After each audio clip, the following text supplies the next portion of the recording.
so glad to be here. I love this state. And I have had a wonderful time here for a long time. And when you voted for me in 1996, it was the first time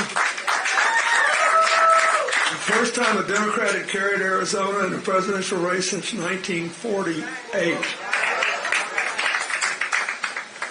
Now, I've watched with joy the way the state has become increasingly diverse. People have become increasingly empowered. And that means we have a chance to win this race. Yeah, we do. So I'm going to cut to the chase a little bit and just say what I think it's going to take. Because I've looked at a lot of the tabs and crosstabs and polling data, and in my opinion, we're in theory in better shape in Arizona than in some states that look like they're more Democratic. But here's what I know about running for president. When I ran in 1992, and I came here, and I thought, well, maybe I can get there now. I'm happy here. I like it. I like hot weather. I like the food. I like everything. And I realized that even though I had been out running for months and months and months, had several quite worthy opponents who were tough on me and put me through my paces. After I became the nominee, I was still a stranger to a lot of people because voters flow into politics at different rates, at different ways. And I heard most of what I think we want voters to know listening to Tony and Susie. But I'll never forget, I showed up at the Democratic Convention in New York, and I was gobsmacked when the guy that was doing my survey said, "You're not going to believe this, but most people don't know that you and Hillary have a child." After I've been out there forever. And most people think you were born rich because you speak in complete paragraphs and you overmarried.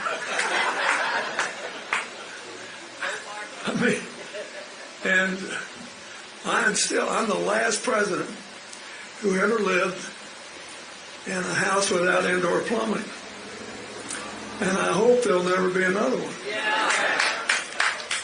And, you know, it makes a good political story, but trust me, it's way overrated.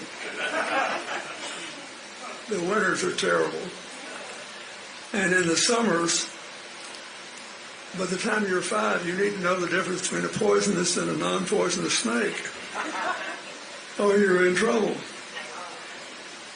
And we're laughing about this. Well, what that's got to do with this race? For still, if you look at the way the American electorate's broken down, there are more than 50% of the people know that President Trump shouldn't go back to the White House.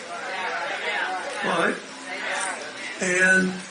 But about 45% of the people think he can do no wrong, and they don't care if we save our democracy or not. So there is a sliver there that has to make up their mind. And to them, Kamala Harris just showed up. I mean, she was there as vice president, and what they think of her largely depends on what they think of President Biden. But she is extremely vulnerable, more vulnerable than she deserves to be, through crazy attacks. So they've been thinking, the Republicans, all this time, how can we go on the attack? And the one thing they decided not to do, for all their macho talk, those boys didn't want to get anywhere near another debate, did they?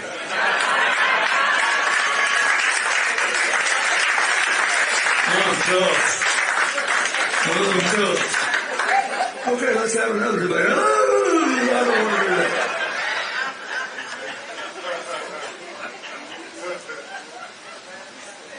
You think that's rough? You should have been living in my house the last 49 years. It's amazing. I haven't won many debates at home. Now we're laughing about it, but it raises a serious issue. If they have sense enough not to do any other debates and let people see things for themselves,